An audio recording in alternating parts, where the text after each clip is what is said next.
Hi, everyone. Welcome to our February Supported Decision Making Connect. Before we get started, I do want to let everyone know that we will be having live interpretation into Spanish for this meeting. So how you can do that is click the globe, the interpretation globe at the bottom. You might need to click more and then find interpretation there. And then you want to select your language, so either English or Spanish. Even if you are listening in on English, make sure you select English so that in case there are any questions that come up or things like that, you're able to hear the interpretation of any Spanish questions or things like that. So it's really important that, again, click the interpretation globe. It might be under more and select English or Spanish. We did put the instructions on how to select your language in the chat as well. And if you have any questions, please let one of us know. We also do have live captioning. So if you want English captions, you can go ahead and select captions from there as well. So I want to welcome everyone to, again, our very second SDM Supported Decision Making Connect. My name is Vivian Doe.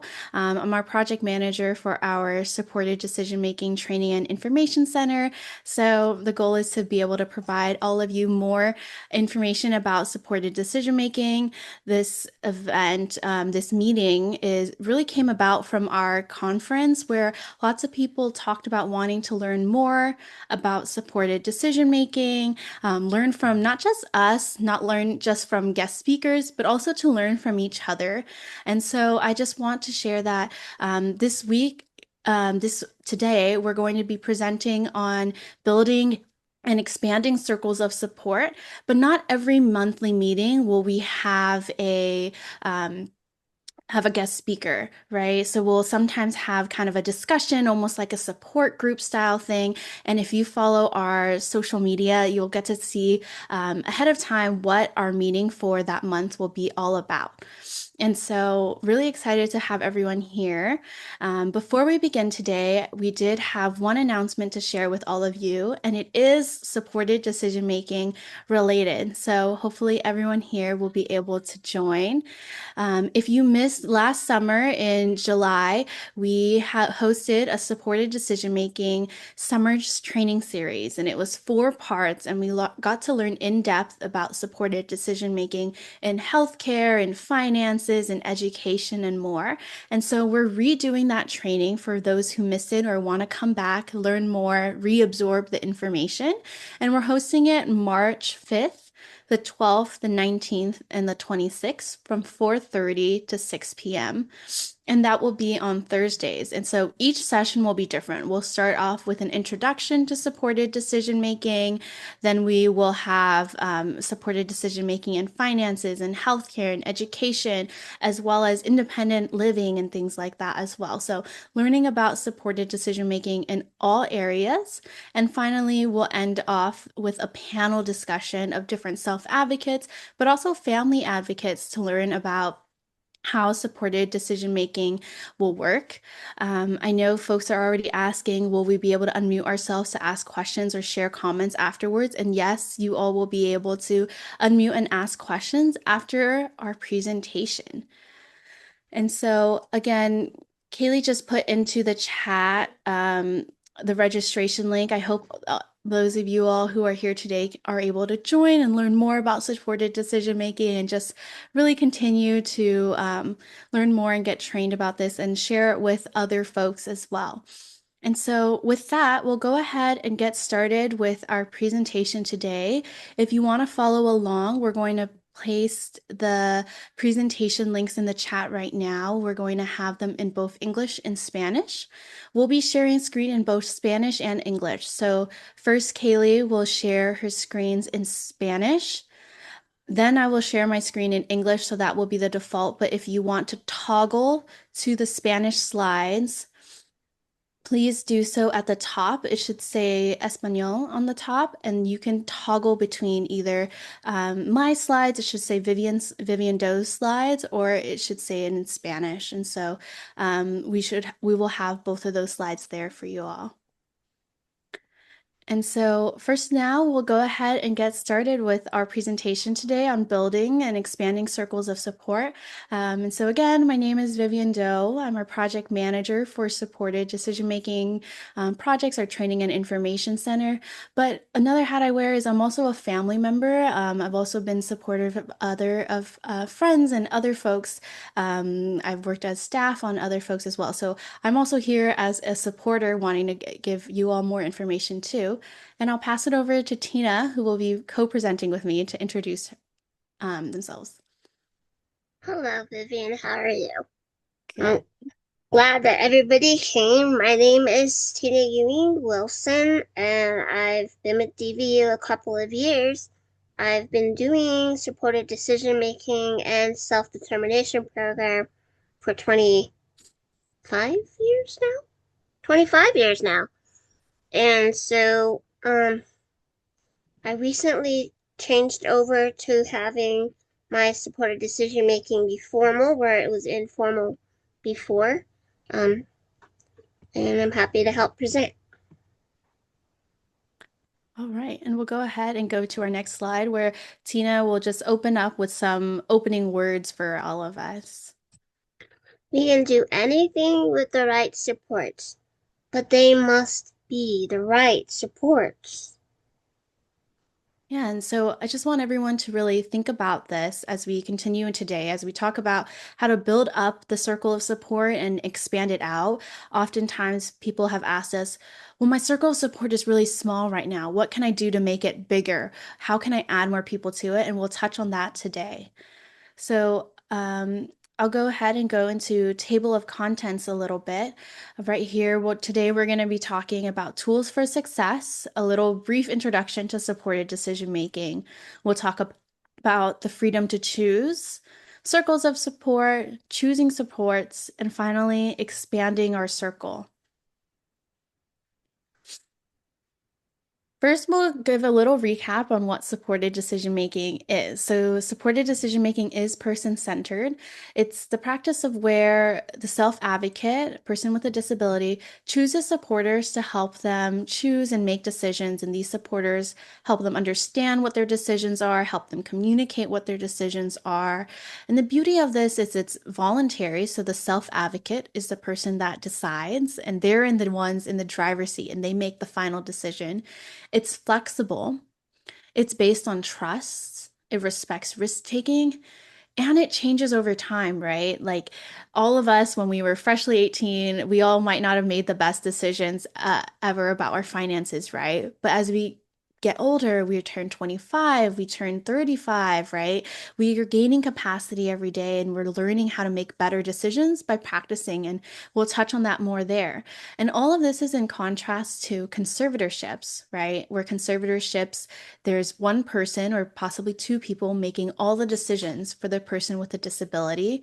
There's Oftentimes, it can be a complete stranger that becomes a conservator. So it's not necessarily based on trust and it's not voluntary, right? And it's not flexible. Changes need to go through the court systems. And so supported decision making is all of this and it helps people live a more self-determined life. And so next, Tina will help us talk about setting up for success while using supported decision making. To set up for success, you need to practice decision making. Start out with little decisions. Nobody's born knowing how to make decisions. So you start with little decisions and then you gradually increase to harder and harder decisions. This helps with building confidence. In the beginning, you might offer a choice between two different colors of shoes or two different types of pants, where there isn't a wrong choice. Um, and that helps build confidence. When you get enough confidence, you become more resilient and you can weather more difficult choices. And self learning how to be a self advocate is also very important. And we learn to be a self advocate by watching other people advocate for us in the beginning. So you want to include us in everything, even when we're small. because it's by watching you that we learn.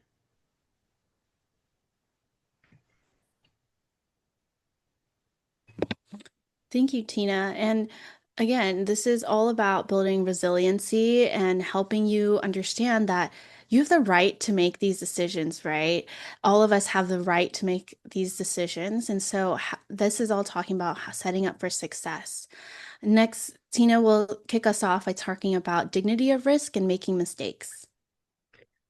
Dignity of risk and making mistakes. Learn to make decisions by practicing. Start small and build up. This is how we build confidence. We make the small choices, little choices in the very beginning, and then a little bit more and more difficult as time goes by. And that teaches you how to make decisions. And you do it enough times and you get more confident at it. Yes, and all of this is by practicing making decisions. And as, as a supporter, as a family member, often I like to talk about how we need to get them real choices, right? Tina talked about practicing small, about making choices of things that don't necessarily have a consequence, right? A red versus a blue shoe doesn't really have a consequence. But learning to wear a rain boot when it's raining outside versus sneakers is a choice that has not necessarily a consequence, right? But there's some risk in that, right? Do you want to be wearing having wet socks all day, or you want to be dry with the rain boots, right? And you build up with those decisions. But if we only make small choices, right? Do you want to eat spaghetti versus a sandwich today? If you only want to wear a red shoe versus a blue shoe, you're not going to be able to learn to make healthcare decisions, right? No one jumps from deciding between red shoe, blue shoe to going all the way up to deciding whether or not they want to take these medications versus starting exercise, right, for a healthcare decision. So we need to build up. And for families with younger children, or for you are supporting someone who maybe is new to making decisions, right? Making sure they have real choices, right? Oftentimes, an example I use is I was often asked as a kid, and I've seen it in my family, do you want to take a bath right now? No, it's not really an answer, right? So you're not really giving them a choice. If they say no, oftentimes the response is, well, you have to take a bath, right? So you didn't give them a real choice, and they're no longer building the confidence that they can get to make decisions for themselves, right? Rather, you can frame it as something like, do you want to take the bath now? And do you want to take it in an hour after we finished our show together, right? Building those choices. Um, Making those decisions and things with food, right?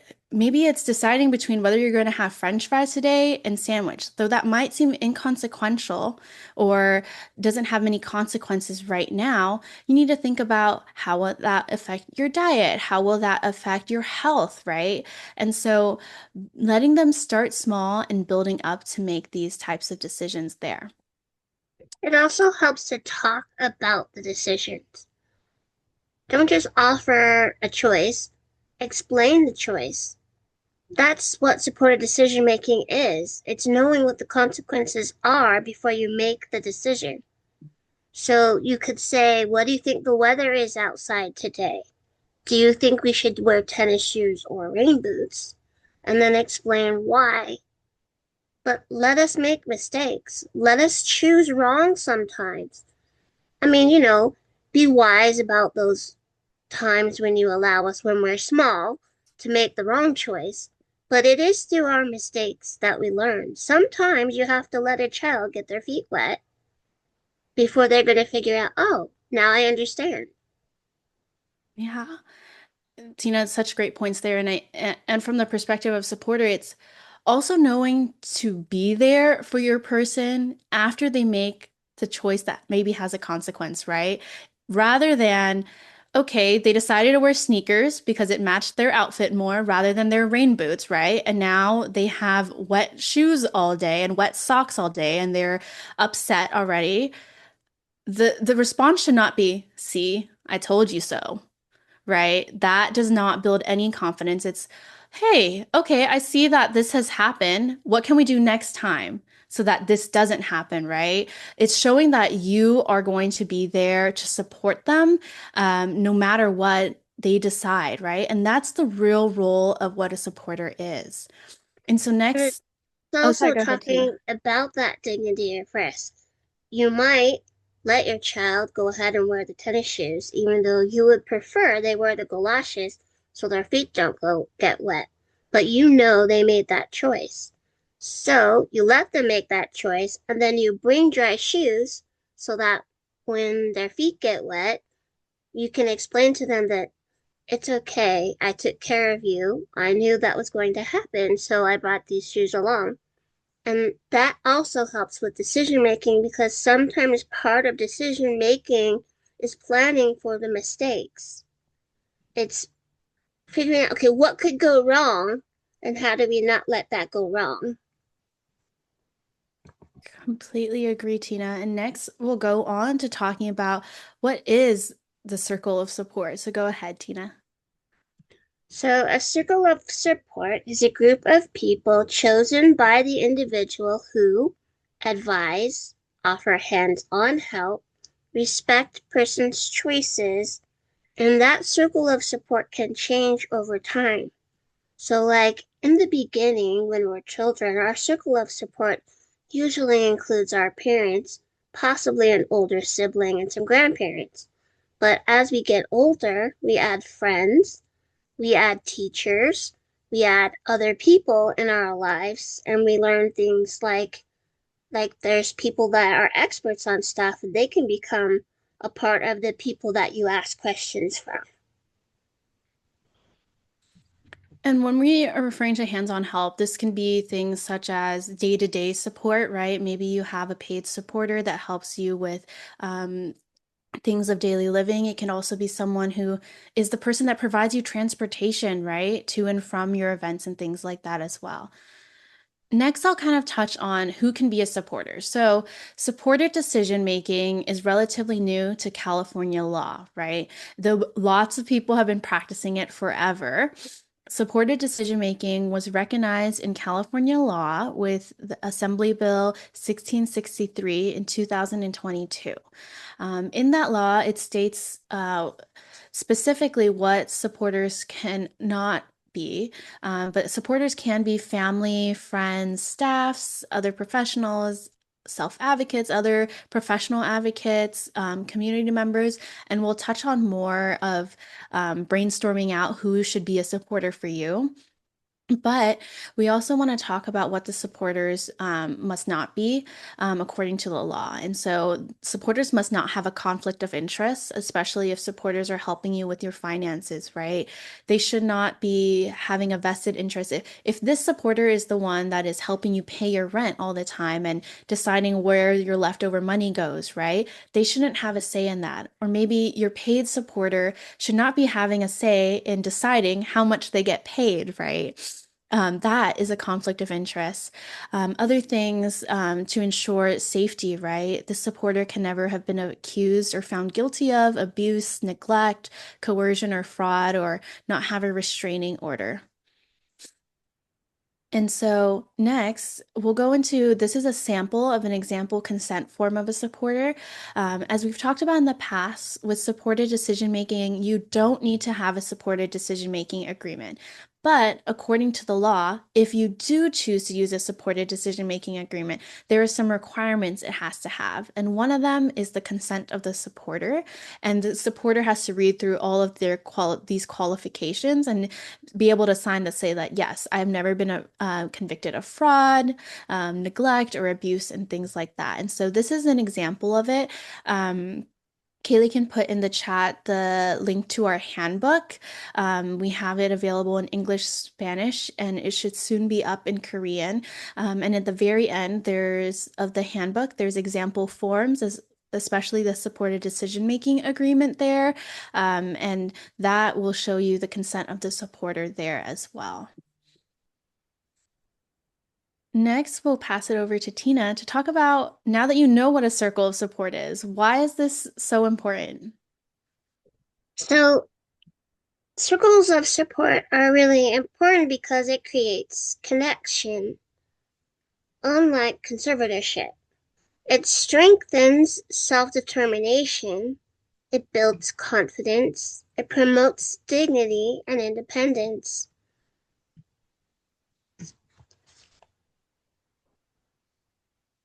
Yeah, and so like Tina is saying that this really helps create connection. Conservatorship, there's only one person or maybe two people making all the decisions for you. And it's really helping you make sure that you have this circle of support there. Oftentimes we hear people talk about it takes a village, right? So that's what your circle of support is. It's your village. Who is it that's there to help you from the small decisions to the big decisions to providing emotional support, right?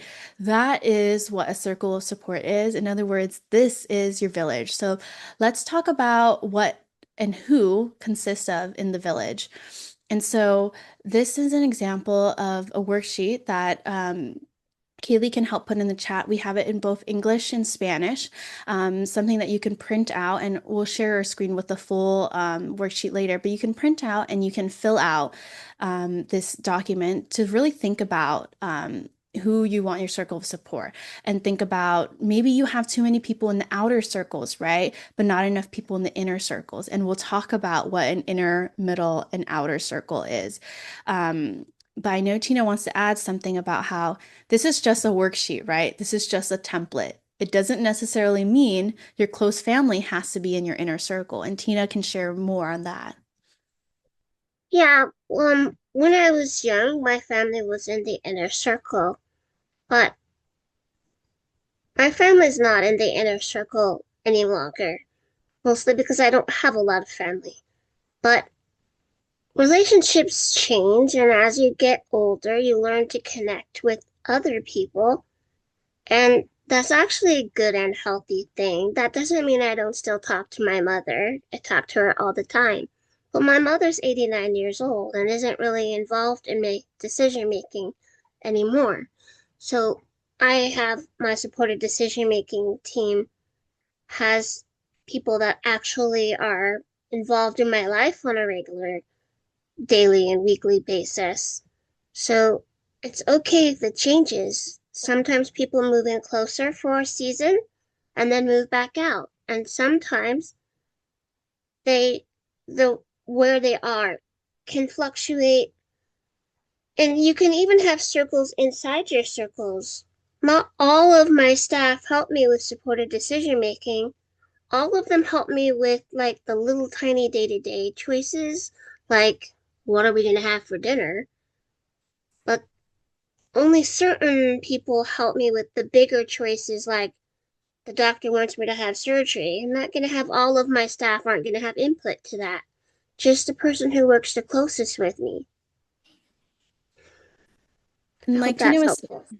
Yeah, that's very helpful, Tina. Thank you. And it's also, Tina will talk about it later when we think about maintaining and developing and making the circle of support work for you.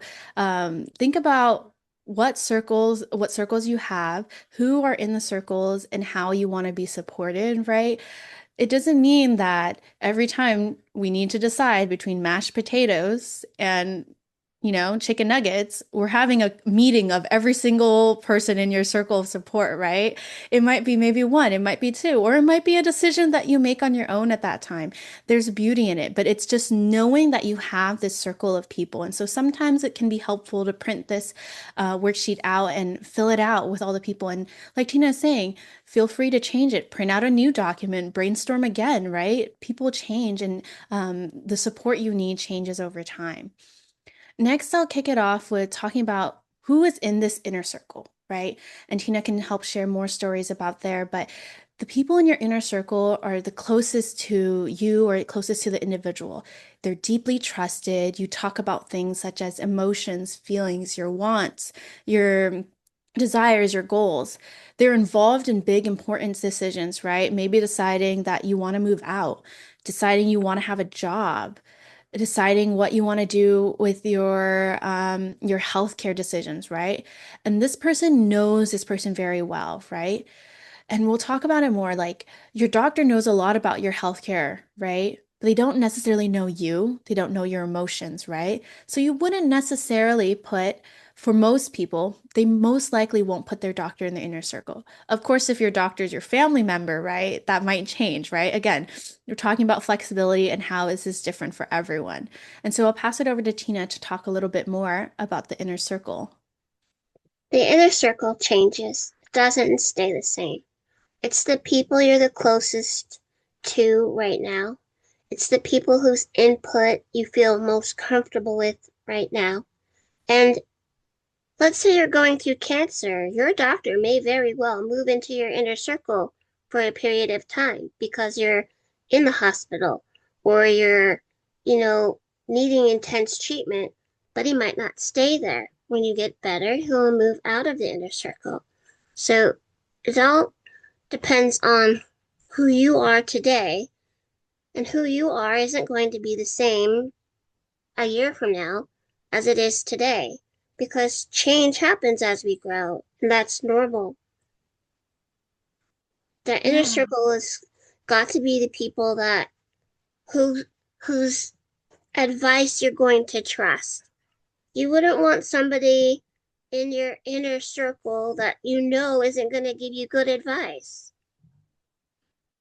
Yeah, and Tina, if you don't mind sharing, who are some types of people? You don't need to name them, right? But what are Now, some types of people that are in your inner circle? my inner circle, my IF is definitely in my inner circle. My administrative assistant is in my inner circle. Judy's in my inner circle because she helps me make a lot of my decisions. Yeah. And like Tina's saying, that's not necessarily everyone, right? You might not have an IF, or maybe your IF is not a part of your inner circle, right? Um, and again, thank you for Kaylee. IFs are independent facilitators if you're in the self-determination program. And so things are flexible and things change. And so next we'll go in to talk about a little about what the middle circle is, right? These are people who can provide day-to-day support. They might be staff. They also might be someone who helps with specific areas or advise when asked, right? An example for it might be maybe my aunt is a nurse and she helps me with my healthcare decisions sometimes when I ask, right? She's not there for every big decision, she's not there to help me with my finances, she's not there to help me with my money, she's not there, but she is there to help me when I want a second opinion about my healthcare, right? It could also be the case for maybe grandpa is a financial advisor, or maybe grandpa is just really good with his money, right? And I ask grandpa for help with money things, but grandpa isn't necessarily in my inner circle, but he does provide me support when needed. And then we'll pass it over to Tina to maybe share more about her inner circle and talking about having circles within your circle, right? And having how those change over time as well. Well, the middle circle is people that are almost in the inner circle, but not quite. For example, most of my staff fall in the middle circle because they're here all the time. I always have a staff person here, so you get to know them pretty well. But you don't want your inner circle too big because when you're in a crisis, you don't want to have to call a meeting with 20 people. When you're in a crisis, you want a smaller circle. Like my inner circle has 3 people. My middle circle has lots more people than that. So, like my inner circle are the people that help me figure out what should be on the grocery list this week and what meals we're gonna have this week if we decide to plan ahead on that. And but they don't help me decide whether to have surgery. It's like and your inner circle and middle circle, people can move in and out of that circle too. Thank I'm you, having a Tina. hard time expressing myself today. No. I'm overtired. Sorry. No, I think this is great. And then we'll go into talking about the outer circle. So these are people kind of on the outskirts, right? They provide support sometimes. They often connect you to opportunities or they're connected to different opportunities. And oftentimes you're part of a community together. So what I like to think about it is these are the people you go to church with, you go to temple with, or you go to synagogue with, right? These are the people who are in your clubs, right? Maybe you play a sport together. Maybe you garden together. Maybe you crochet or you read together, right? It's a book club. These are social people, right? These are also can be people that are paid that don't know you as well, right? These can be your doctors. These can be your teachers. These can be your social workers, right? So they provide support. Sometimes they don't know you that well, but they're connected to you there. And so I'll pass it over to Tina to talk about it a little more. My outer circle definitely is where my service coordinator at the regional center is. But it's also people like at the grocery store that I see all the time. Like like the guy at the meat counter who knows which is the best cut of meat for the most affordable or what's on sale. Or it might be the lady at the in the vegetable section who I've seen many times and she might guide me over what the difference is between the red onions and the yellow onions. It's people you see all the time but that don't really know you personally. It's not people you invite over to your house.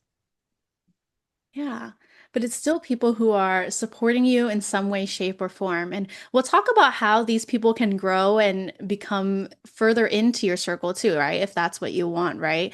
And I see Megan was just sharing it and not exclusive to disabilities. Yes, that's the thing with Yeah. circles of support, right?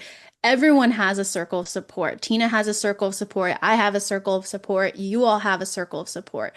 Maybe we're not sitting down and listing out, right? Inner circle, middle circle, outer circle, but we all have a village. We all have a group of people that helps us make our decisions, right?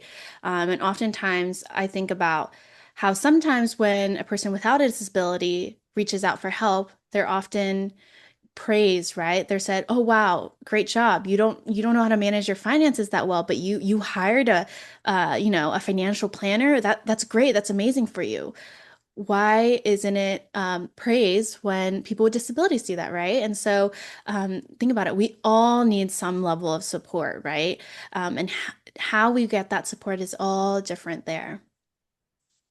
Yeah, like my benefits counselor is in the outer circle, and so is the my representative payee and the people that advise me on things that don't have to do necessarily with my personal self. They're the people who manage my finances. They're people at the FMS.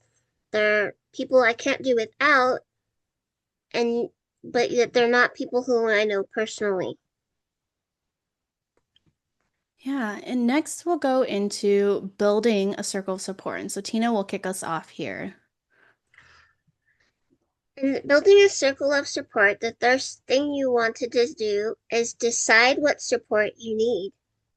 Not everybody needs the same support. You might be good at math, you might not need a representative PE like I do. You want to define the roles and boundaries. You want to say, I want you to help me when this happens, but not when that happens. So you don't have to have just one person in your circle of support that does everything. You can have several people that each give you advice on certain things. You don't have to necessarily ask everybody every time you have a question. So you want to identify trusted people and ask them to participate. That means that this is how people in your outer circle slowly move into your inner circle. There might be a teacher that you're really fond of that you really kind of think is awesome, and you might want to have them move closer in your circle, but it doesn't happen just because you want it to happen. You have to ask them and see if they want to do that because they have a choice too. Yeah. One of the examples, like Tina was sharing, is like with finances, right? Like deciding what support is needed. Maybe I want Kaylee, right, to be my supporter with my finances, But my role and my boundary is I only want Kaylee to help me with my rent and utilities, right? My fund money, my grocery money, my savings. I don't want Kaylee to be helping me with that. I have another person. For me, maybe that's Tina, right? Maybe Tina's the one that's helping me with my groceries every day, helping me with my what is it, my fund money, helping decide what I want to do with it, right? There's different people, but you get to set the roles and you get to set the boundaries, right? But if you asked me to do that, I would apologize and I would say, I don't do math well enough to do that. You need to ask somebody else And that's okay, because I right? have a And choice yes, and and that's because the I want to choice. give you good advice. Yeah. And see, that was just an amazing example of me deciding what support I needed, defining the roles and boundaries, identifying my trusted people, and I asked to participate, and Tina politely declined and said, that's not the position for me, right? Maybe Tina is going to be my support person for something else, and that's okay. But we do need to ask folks to be a part of it. Next, we'll go Yeah, if into, you don't ask, the answer is always no. yeah, So if you ask, maybe they'll say yes and you'll be surprised and you'll make a new friend. And yeah, yeah. it's And good. it starts with, maybe moving people from the outer circle in, right? Having meeting more often with the people you are in a club with, maybe the people you go to a religious group with, right? And them getting to know you better. And that's how you make decisions. Next, we'll talk about making the circle of support work. So, having regular check ins. What regular means is very different, right? Sometimes it's you're going to have a set meeting with your inner circle of people every week. Maybe it's every 2 weeks, right? But that doesn't mean that's the case too. And Tina will touch into what regular means for her and her circle of support, right? Having that clear communication, right? And respecting those boundaries. Hey, I told Kaylee that I really only want her to help me with my rent and utilities, but lately Kaylee has been giving me a lot more advice on how to spend my fun money, and I don't love that, right? And so we need to talk about having that clear communication so we respect that boundary. But maybe, but it could also be the case that, Kaylee's been helping me with my rent and she's doing amazing.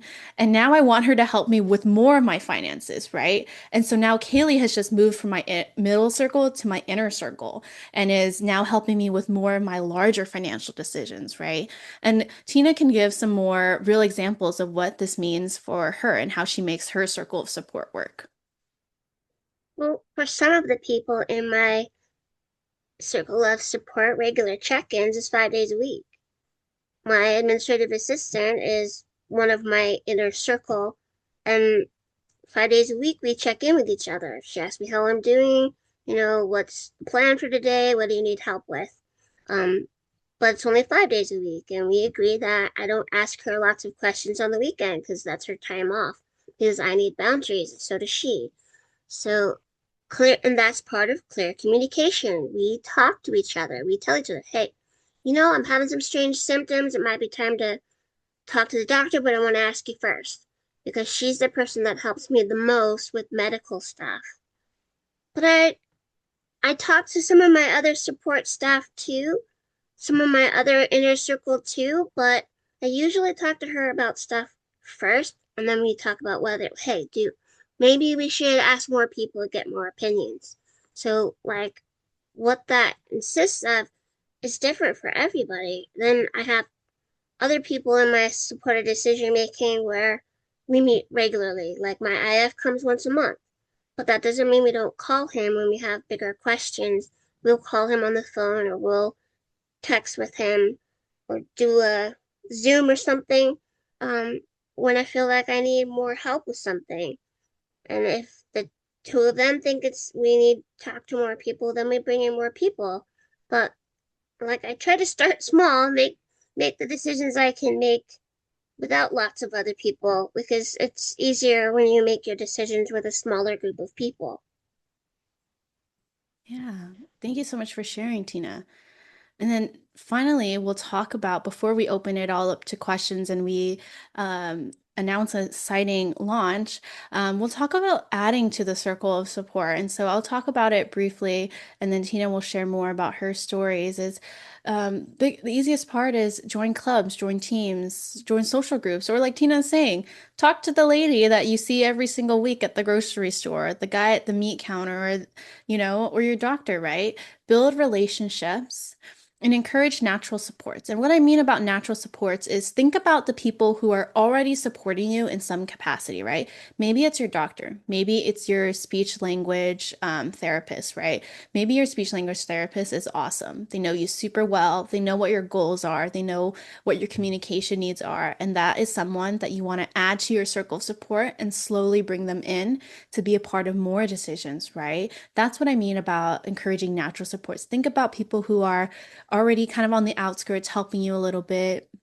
Maybe it's your doctor, maybe it's your teacher, maybe it's your therapist, right? And think about ways to bring them in.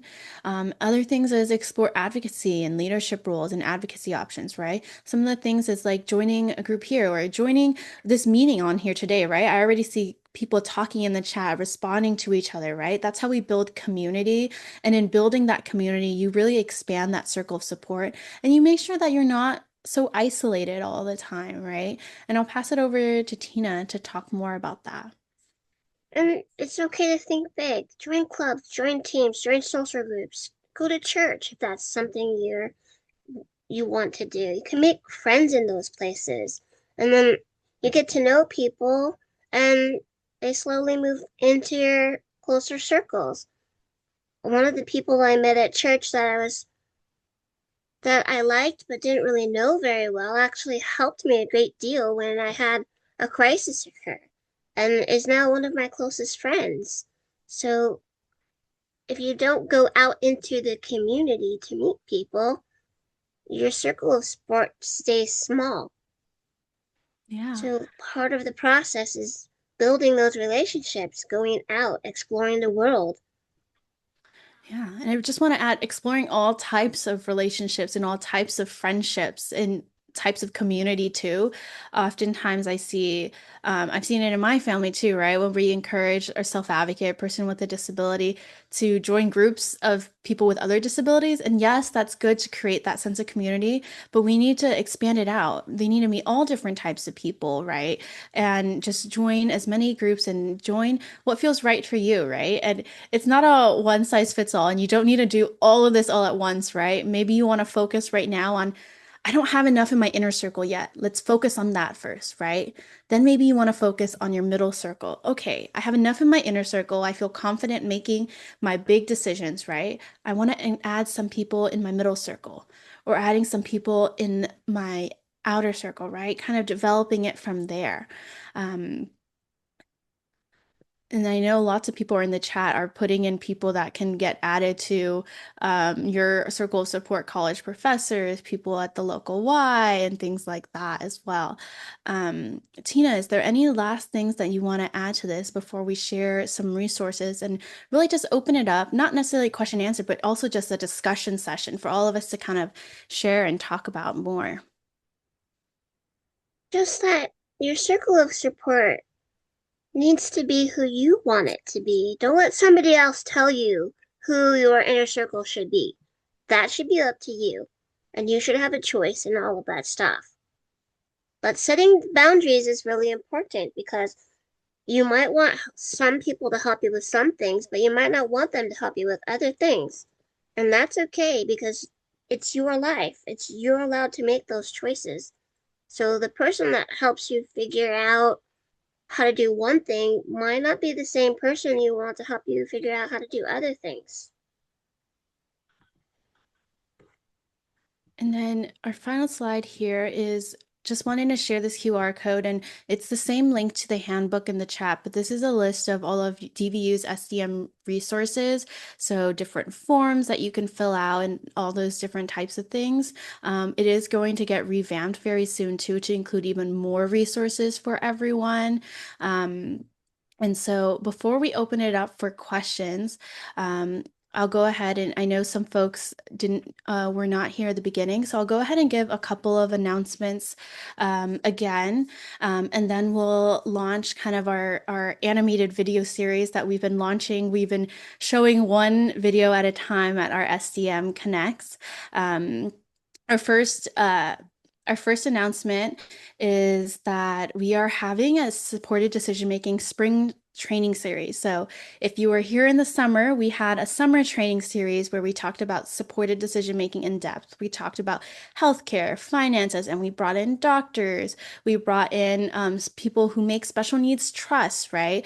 And so all of that information is, we're going to be covering that there, and it'll be a four-part series. So each session will be different, and it will be starting on March 5th, and it will be every Thursday from 4:30 to 6. So it will be March 5th, March 12th, March 19th, and March 26th. And Kaylee just put into the chat the link to register as well as our flyer if you want to share that out as well. Um, and then we also are announcing that starting next month at our March Supported Decision Making Connect, Britt Bellwine, who is the lawyer that joined us for our first session, will be joining for every single one of our SDM Connects unless she has a prior commitment, and we will let folks know ahead of time. But she'll be there to answer any legal questions that you all may have. So again, Britt is here providing legal support for those practicing supported decision making or trying to exit a conservatorship. And she's doing it all for free due to a fellowship she has. And so she's going to be there to answer any legal questions that you all may have about practicing supported decision making. I just do want to preface that she doesn't do special needs trust. That is not within her scope of practice, but anything supported decision making, related, she's will be there to help out. Other resources I want to point folks to is Kaylee just put in the chat the Know Your Rights card, and so that's a card that we made in partnership with ACLU and DREDF, so that if you, in case that you're going somewhere, you're practicing supported decision making, and you want your supporter to come in with you, and they're saying no, show them this card and show them the laws.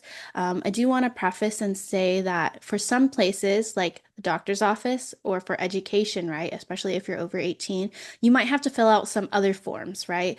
Maybe it's a HIPAA authorization form, an educational disclosure form, maybe it's a regional center disclosure form, right? But they can't deny you having a supporter there. You just might have to fill out some of those extra forms there. And so those are some of our resources there. Finally, what we're going to do next is we're going to share our next video in our animated video series. And this animated series was made in collaboration with Spectrum Labs and Exceptional Minds. One's an animation studio and one does voiceovers.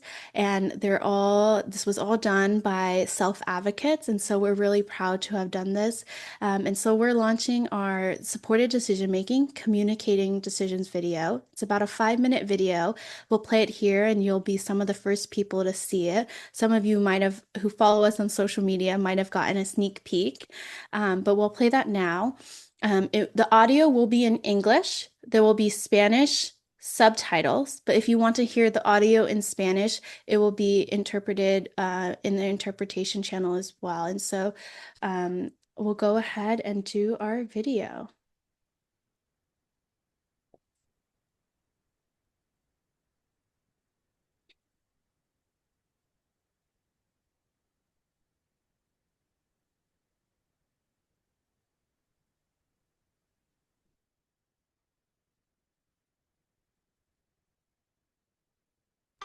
Every day you make lots of choices, and you can get help making any of them. That's called supported decision making. Some decisions can be small, like choosing what you want to eat for dinner or what you want to do after school.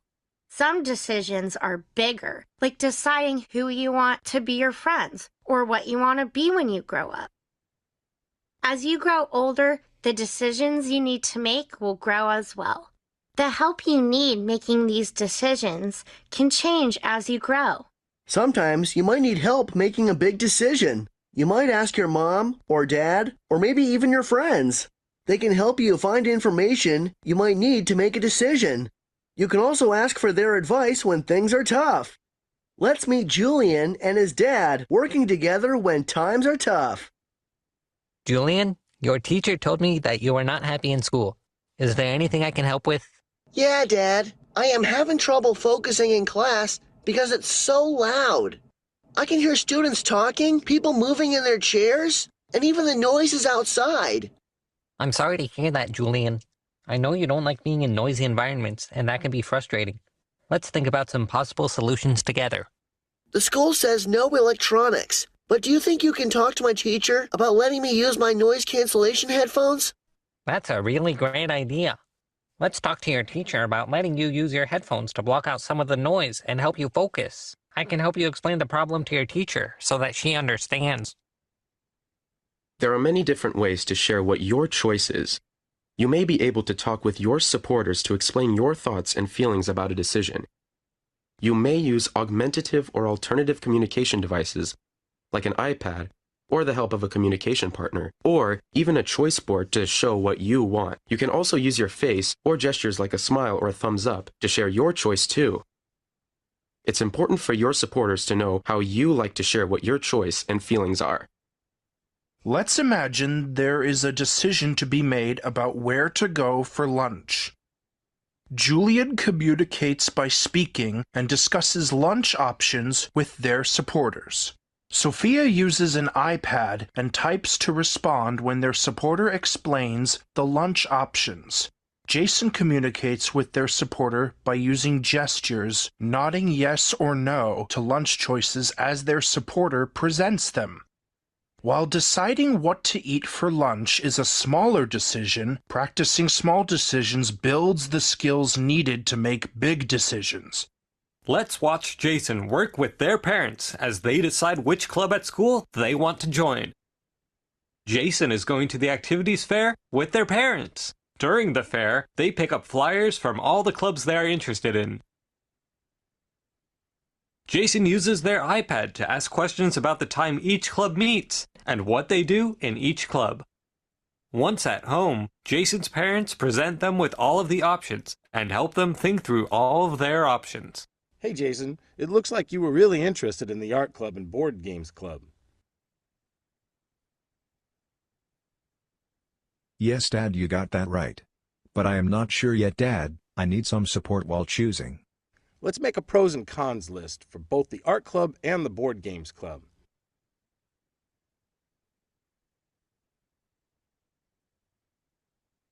All right, Dad, let's get our pro and con board to fill out.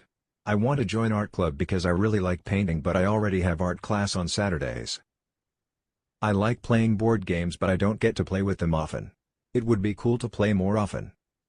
Plus, my friend is already in the board game club. Board game club would also be more accessible as well. You're right, you do have art class on Saturday, but the art you make in the club may be different. From the reasons you give, it sounds like you're more excited about the board game club. Maybe you could join board game club first, and if you're still interested in joining art club, you can join it later in the year. Thanks for supporting me, Dad. You're right. I am more excited about the board game club. I can't wait to play. This is just one example of how you can communicate your choices. Jason uses his iPad and makes pros and cons lists to decide. How you communicate your decisions and the types of decisions you make can change over time.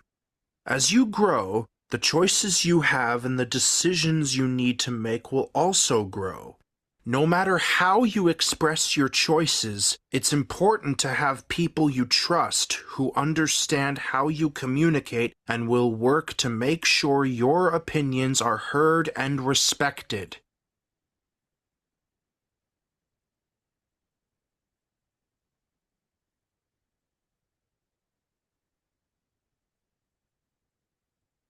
And that was our supported decision-making video on communicating decisions. And so we have 3 more videos, animated videos, and we'll be launching them on our social media at first, but at every SDM Connect, we'll be sharing one of them as well. And so, again, special thanks to our State Council on Developmental Disabilities grant that helped fund this, but our collaboration with Spectrum Labs and Exceptional Minds to be able to create this and really have the voice of self-advocates be this video. With that, we would love to open it up for questions, but also to really discuss. Like we were saying, this SDM Connect is also going to be sort of like a support group, right? Talking about our wins and our not wins, our challenges that we might be facing as we're experiencing or we're working through and using supported decision making, right? And so I see Megan has their hand raised. So we'll go ahead and let Megan unmute and start us off for our questions and Um, comments. yeah, hi. My name is Megan Christian.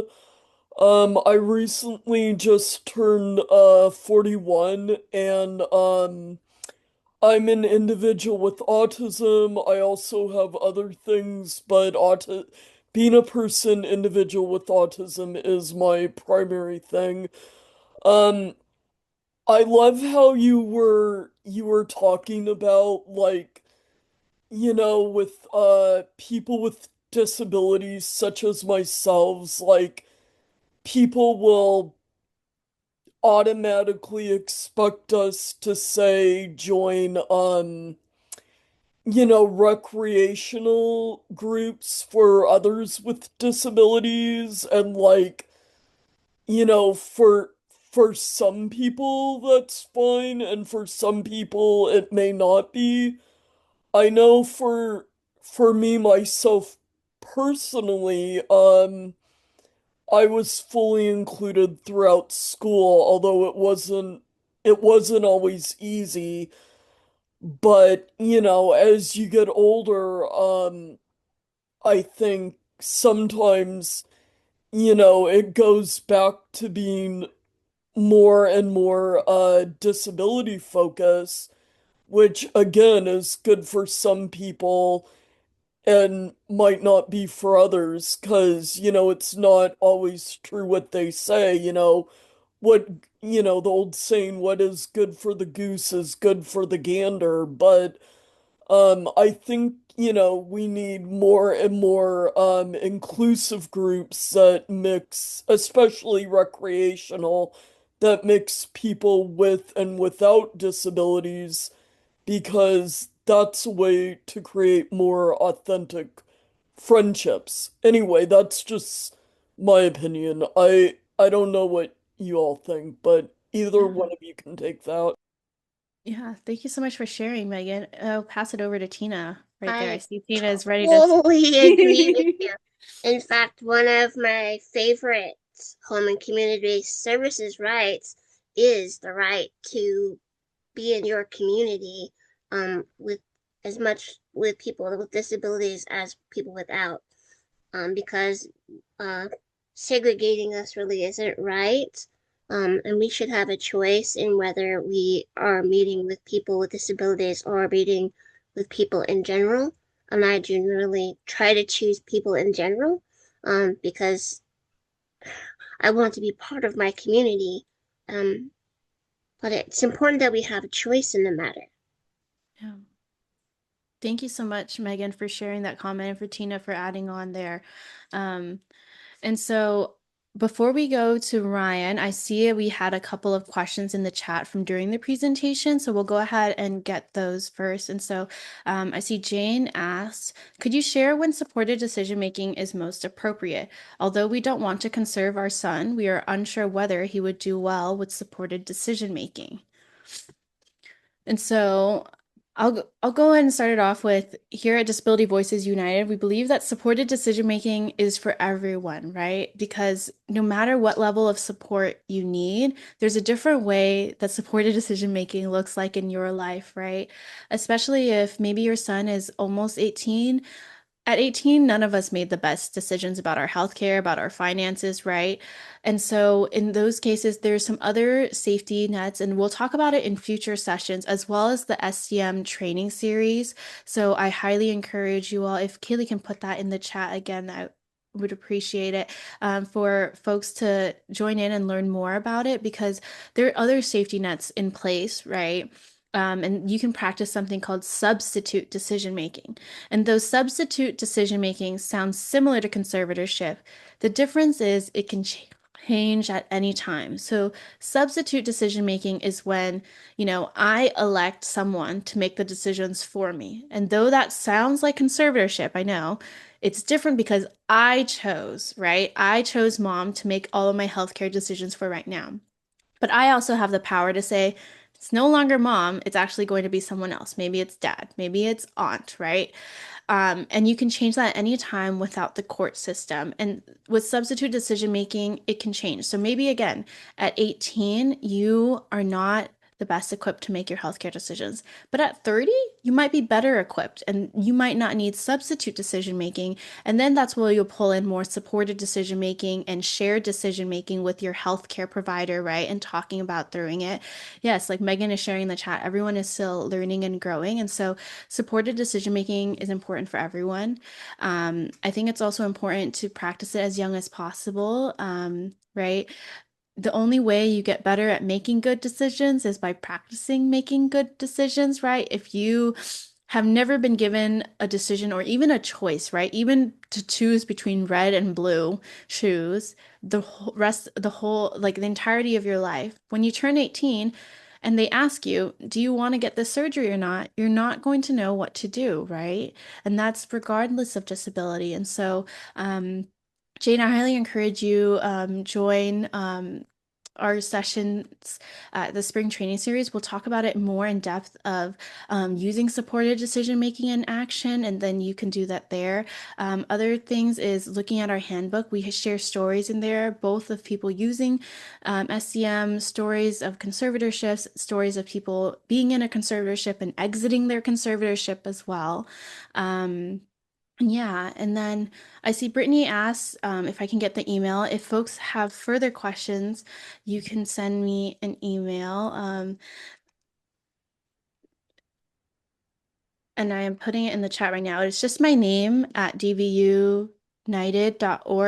I do want to preface that is DVU, we don't provide individual support. So if you are trying to create a supported decision-making agreement, I don't sit down and work through a supported decision-making agreement with you. But if you have general questions, I can try to help answer them, and I can help plug you to other resources or other places that might be able to help better as well. But that's my Do we have contact information in the Do we chat. have Brit's email address? Because Yes. ACLU does help people do that. Yes, let me add that in there. Thank you so much for that. I'm adding in the chat right now Britt Bellwine's email. She is the lawyer that I was talking about. She'll be at future sessions there. But if you have any legal questions or SCM questions, please feel free to send her an email as well. And then Ryan, did we lose? I Sorry, go wanted ahead, to Tina. add something to Yeah. what you were just talking about. And it's very important that we have opportunities to make choices, but it's also important that we have opportunities to make bad choices. Because it is from our mistakes that we learn. So you don't give us enough choices, we don't learn. But it's still choosing wrong that we get better. So, like, don't expect us to make the right choice every time because think about this. Your healthy children who don't have disabilities don't make the right choice every time, so why do you expect us to? The world expects us to be, in some ways, perfect. And we're not going to be better than those without disabilities when it comes to making choices. We need to make just as many mistakes as everybody else does. Probably more of them, because I don't know about you, but I learn slow. So I make a lot of mistakes before I get it right. But once I get it right, I usually don't make those mistakes again. Yeah. Thank you so much for sharing, Tina. And we'll go ahead and go to Ryan. We can go ahead and ask Ryan to unmute. Oh, hi. So yeah, I do really agree about what that last girl said. Oh, just one girl before. She said about like inclusiveness in disability, well, non-disabled groups, because I just think that my sister once tried to recommend I go to like some sort of what's it called, a disability play thing, like a playwright theater thing. But I'm like, "Ugh, I don't think so, Sierra. Can I just be in a general group for that kind of thing? I feel like we need more inclusive when it comes to that, you Yeah. know? I completely agree, Ryan. I think more inclusivity is the better. I always say like there's there's good people to be friends with that are disabled, but there's also bad people to be friends with that are living with a disability, just like there is for other folks, right? There's always good people that you are going to match with and be friends with, and you want to add them to your circle of support. But there's also going to be people out there, regardless of disability, that are good people to add to your circle of support and not as well. So thank you for adding to the conversation, Ryan. And then next we'll go to Mari.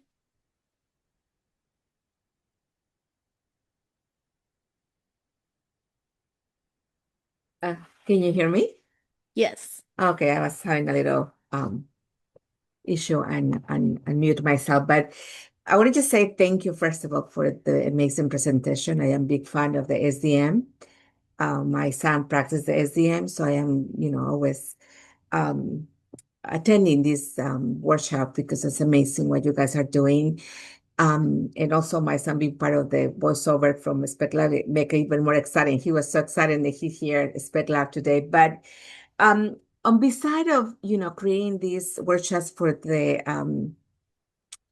for individuals who need that support, my question is, what else is being done? Because I encountered just recently with health insurance for my son. Nobody wanted to talk to me over the phone because they didn't have the paperwork on file. Somebody, I don't know.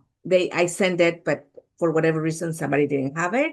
So, and a lot of people they're not aware of the SDM. I talk about it everywhere that I go because it's important that we teach providers or agencies who serve our loved ones about the SDM. And I think it's a lot that we need to do. Everyone here, if you can advocate and spread the word about SDM, I think would be amazing because Yeah. a lot of families still encountering issues with, sometimes agencies or doctors' offices or schools, especially they don't want to talk to the parents or the group of support because they don't know about nothing about Yeah. SDM. So what can we do as a community, but also what is what is being done in regards of teaching and maybe do these presentations with Yeah. bigger agencies? Yeah, I completely agree, right? One of the big things with SDM is though everyone has been practicing it before, it only was in law in 2022, which means it only went into effect in 2023. And we're barely 3 years in. People are just learning about what SDM is, right? And so one of the big things is DVU had a grant from State Council on Developmental Disabilities to do trainings. And so our focus was on training family members and self-advocates, but other grantees trainings is on for professionals. And so I'm putting in the chat, this is Cal State East Bay's, their training resources for professionals. So if you are encountering professionals that are not knowing or they want to learn more, I highly encourage them to take a look at these training resources. They have training resources for all different types of professionals. So maybe they're a financial professional, they work in healthcare, maybe they work in social work or behavioral health, or maybe they're a speech language pathologist, right? And so they have modules there for these professionals to learn more. So I think that's one of the big things. Other grantees are also doing resources that they're beginning to release out as well, but this is one of the big ones. If I know it's a lot to ask for folks, to sit and do a whole module.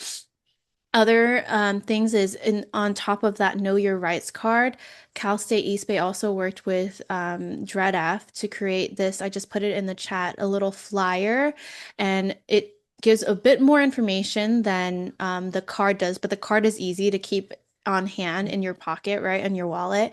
But this is a two-page document on what professionals need to know about supported decision making about the law, and it also links them to more resources there as well. And so those are just some of the things. I know it's never enough, right? And we're trying every day to get more people to learn and do more things and learn more about SCM. But these are some of the things that have been in the works and some of the things that are releasing out now for professionals on that professional side. So if you hit that roadblock, I also want to say that if you are hitting a roadblock and you are not being able to get your services because they're denying you having a supporter there, please reach out to Britt Bellwine.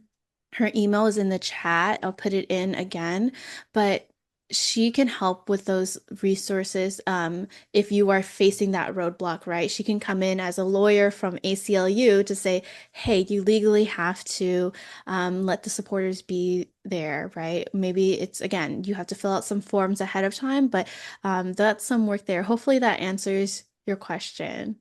No, you did that. That's excellent. But I think, I was thinking about schools because I think it's the first um, barrier that, a lot of families encounter because, as soon as they turn 18, they try to the, Yes. and a lot of families, they are not familiar with this, are not that comfortable talking Yeah. about the SDN. They, encounter these issues. But And thank you because what you yeah. guys are doing is just amazing. So thank you.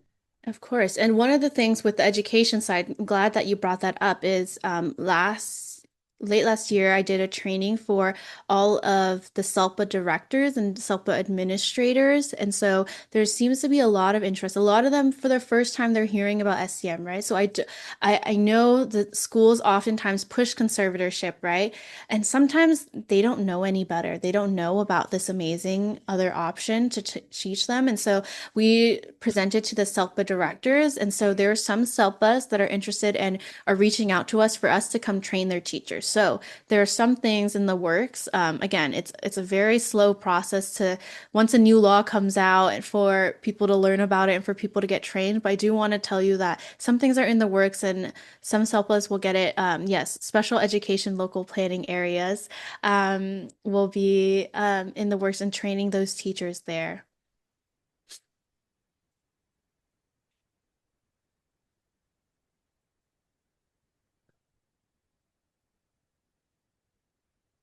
We have another 15 minutes for Mari has questions. a question. Yes, Mari, did you Mari have? A.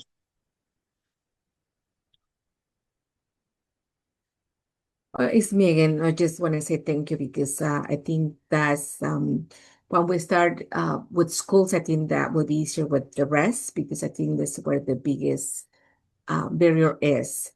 As soon as I help a lot of family myself, and one of the things that we find, and people are being sometimes intimidated to push first the conservatorship because they don't know nothing about SDM. So I think school will be Yeah, the first to educate or share this information about SDN before they can, harass or intimidate families to push for the conservatorship. So thank you.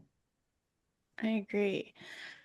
It is education's a big one, and then healthcare is another big one. I know some folks are asking some not SCM related questions, but again, we're here to support everyone. I know Amy asked, are you guys having trouble emailing or hearing from your social worker from the regional center? Thank you so much. Tina did share in the chat, but I just wanted to say it out loud so it can get interpreted for folks too, is that if you're not able to contact them, contact their supervisor and hopefully they'll be able to help you out. And I see Nina has her hand raised. We'll go ahead and go to Nina.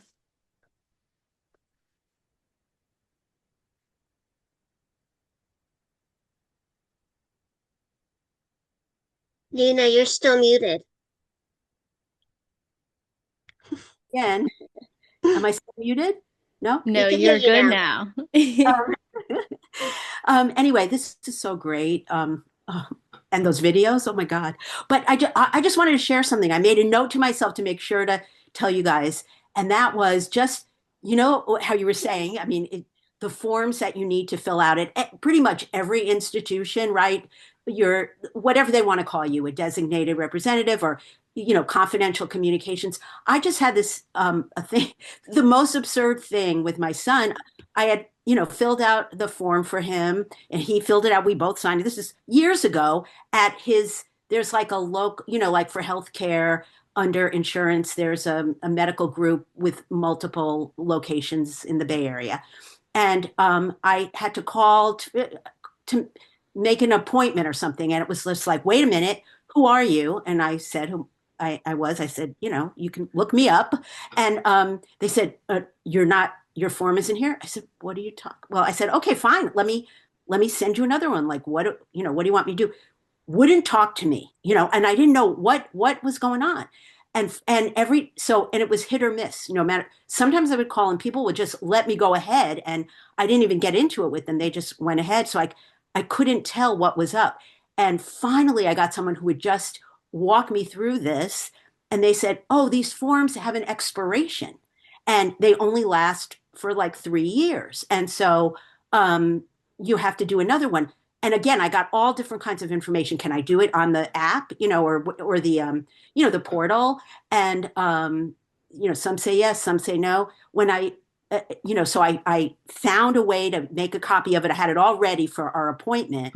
But then when we, you know, how you check in for an appointment, you know, there's a check-in, you can register before the appointment. It let me do that form like online. Nobody could tell me that. So I just want to say this was the most recent thing, but I've noticed a lot of hidden weirdnesses with forms. And I would just, you know, whatever we can do to just have people a reminder to check on them, make sure they're current, you know, try to find out really what's the deal with whatever institution, you know, whether it's a bank or whatever it is. So it just drove me crazy. And I had a note here to tell our SDM people, like, you know, maybe just one of those little tips. That's all. Yeah. I know a lot of times, Nina, thank you so much for sharing that. A lot of times there's things already built in, especially for the elderly, right? Like I'm a supporter and I help my grandma with her healthcare decisions, right? And I think Kaiser calls it like a safe communicator or something like that. And I'm able to go in and help my grandma schedule her doctor's appointments and things like that, right? And so take a look at whatever healthcare or education portal there is. There might be, like Nina is saying, there might be some hidden forms to help you already. Sometimes they're, again, safe communicators. Sometimes they're disclosure forms, right? Things like that. Yeah, that's the thing. It's what's confusing is they all have different Different terminology. They names. all Yes. have their own thing, and it's not. I'm looking for like representative or, you know, authorized, you know, or designee, but it could be something entirely different, like safe communicator or helper, or, you know. So it would. I mean, there's just a lot out there to just small things, but when you get stuck with someone who on the phone when you're trying to deal with the place. And if they decide to not be helpful, you can, you know, it can really drive you insane. So anyway, thank you for letting me Thank you, vent. Nina. And then Mari, I know you have your hand raised again. Go ahead.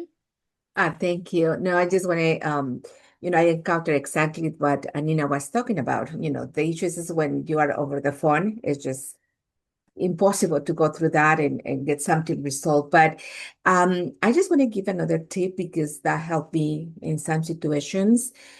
I believe that it's very, very important for all of us to have those documents sent to our email address. The SDM card, the power of attorney, the SDM paperwork, health, the school, etc. Because I encounter some situations where I send it before and they don't have it, or somebody's just lazy that they don't even want to look for it, and they just deny service, or they don't want to talk to you. You don't show it to them because they don't even care to look for it sometimes. So it's easier when you have it in your email. You can access it through any computer, anywhere in the world that you are at. Just open it and forward it to them. Just say, just give me your email. I can forward it to you right now. So in some situations when my son has been in the hospital, is, thank God that I have it in my email because I just forward everything to them. And thank God, I was able to advocate and for them to give me all the information needed at the time. So keep it in your email, send it to you, and that way you can send it to anybody, anytime. So that's the tip I want to give you today.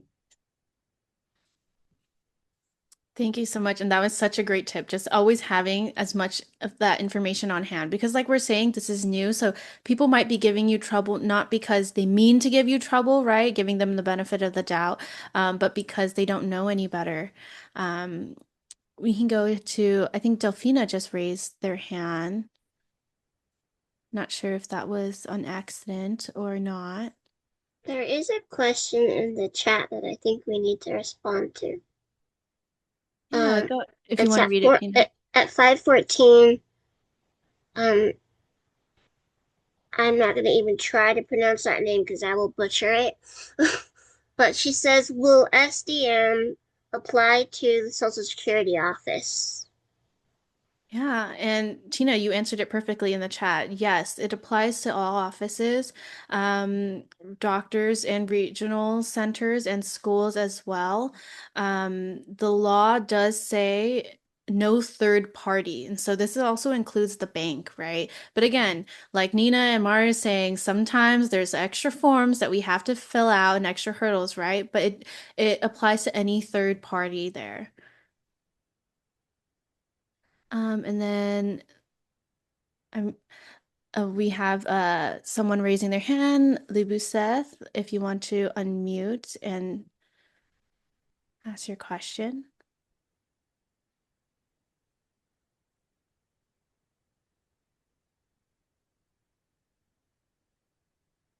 Unmute. I think I unmuted myself. Did I? Yes. Okay. Yes. It was me who asked about the SSA office. It just happens to be that this was about a month ago. We went with my son to the SSA office and asked if I can be his representative. And the response was no, you have to be his representative payee or nothing else. But I don't want to do that. That's one of the reasons I didn't want to conserve him because I want to give him the opportunity to make his own decisions. But he needs support with certain things. That's all we wanted to do. He is in Fresno in an independent living program right now. So sometimes it's not possible for him to come here, especially when they make those review appointments and things like that. So I want to be able to answer for him, but they wouldn't let me. So you were saying that there's some other forms that we need to fill out. Where do we find those forms or how do we get those forms? Yeah, so some of those forms are linked in our handbook. Okay. I would say with SSA, if you're not trying to be a representative payee, there might be some other legal things that you have to go through. And so that's when I would encourage you to reach out to Britt. Britt will provide kind of that legal counsel just because I know most of the times we go down the route of, okay, you want to help represent for SSA, then you would go the representative payee route. But if you're not wanting to go that route, there might be some other forms that I don't have off the top of my head, but I would reach out to Britt. If we find something on our end, we will love to share that out as well. Kaylee just put Britt's email in the chat as well. And if other folks in the meeting now have anything to add to that, I would add there. But typically, most people go the representative payee route. But you can show them the card and ask them like what other alternatives there may be, knowing that this is the law, that they can't deny you to have a supporter and things like that as well. Hopefully that helps a little bit.